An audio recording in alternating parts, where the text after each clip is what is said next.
Trials is one of the few motorsport disciplines where the winner is not determined by who is the quickest around the track.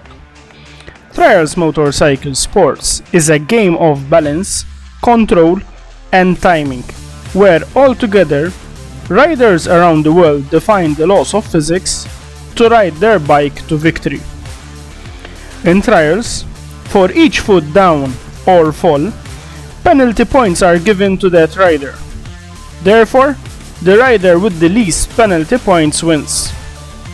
In this clip, we will see how riders use science in their favor to master the toughest obstacles put to them. We will see the very first basic techniques, such as balance, spring loading and spring rebound, and how with good timing, these are used to overcome any obstacles. I hope you enjoy this clip and learn more about trial sports and science.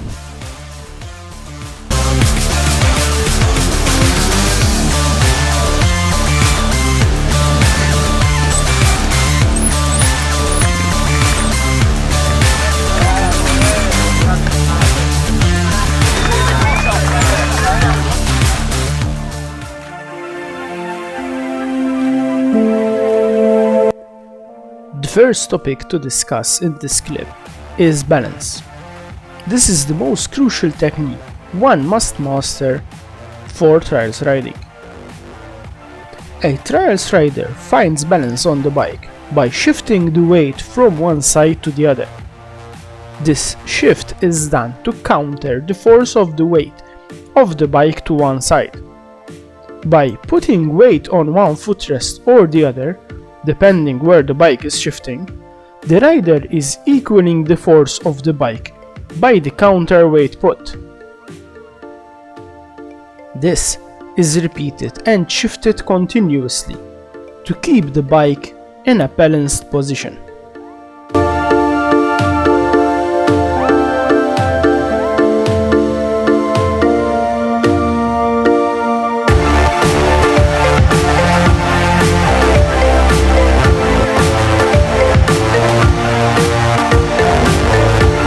Therefore, the center of our balance is always at the bottom of the bike, with the footrest. This is further assisted by keeping the front wheel to one side or the other. This will increase the surface area of the front tire touching the ground. The further the bike is leaned towards the ground, the more counterweight the rider has to put.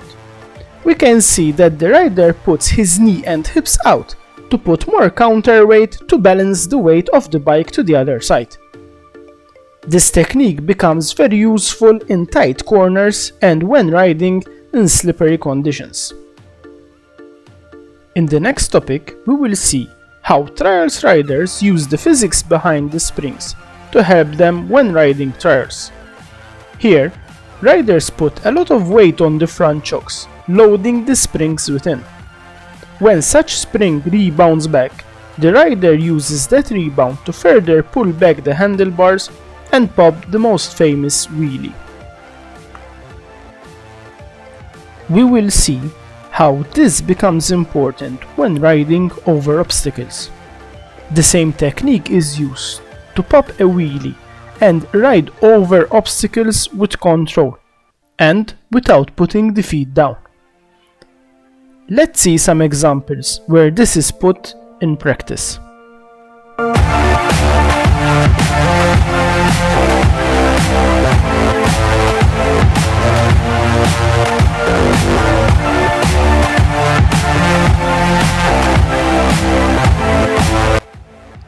The next topic is a technique called wheel hopping. This is particularly used in tight corners, where the bike cannot do a turn. In such case, the rider hops the front wheel to change the position of the bike without putting down the feet. Again, here the rider is using the rebound from the spring to lift the wheel up while applying the rear brake, so the force from the rebound is all transferred to an upward lift, rather than do a backward movement. Here the rider is repeating the technique to keep momentum of the spring loading and rebound to turn the position of the bike, only from the front end. Here, timing is key. As shown in the clip, if the rider moves faster than the spring can load and rebound, the rider would be losing his energy into forcing the spring to load more than its capability, while losing control. When we get that timing going, then we can change direction. This is done by pulling one side of the handlebar harder than the other when the spring is rebounding and the front wheel is lifted. This should be assisted by shifting the hips to the opposite direction we want the bike to go. This will force the front wheel to land next to where it has been lifted. The distance of how far it will go depends on how much force and shifting is applied by the rider. Here we can see the importance of having a good balance on a trial bike.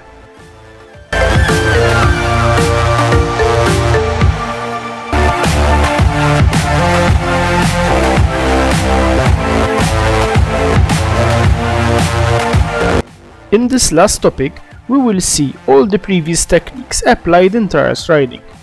Here we can see this rider riding over the log. How he will use the technique and science to ride over it. Let's see.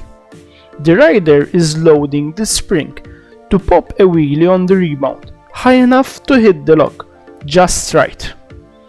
With enough speed, the bike will change direction when the front wheel hit the log, changing that forward movement to lift the front wheel high to clear the skid plate.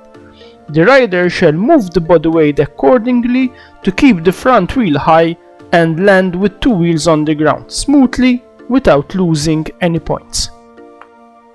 Let's see how it looks like on a higher log. So, what happens if the rider does not perform all the techniques right? Let's find out.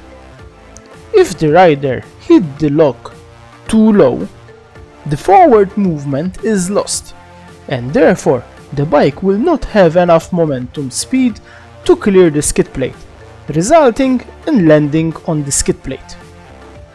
If the rider, on the other hand, hits the log too high, there will be no change of direction, and the front wheel goes straight on.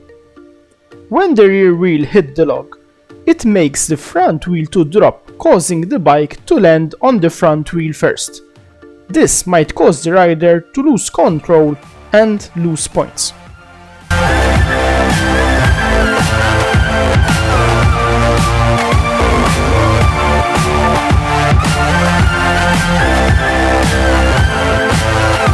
What if the rider does not apply enough speed? If the bike is traveling too slow, although the rider hits the log just right, the bike will still not have enough forward momentum to clear the log, causing the bike to land on the skid plate or lose balance, losing important points in the process. Now, let's see how this technique can be used on larger obstacles, using a small rock as a kicker to help us in changing the direction.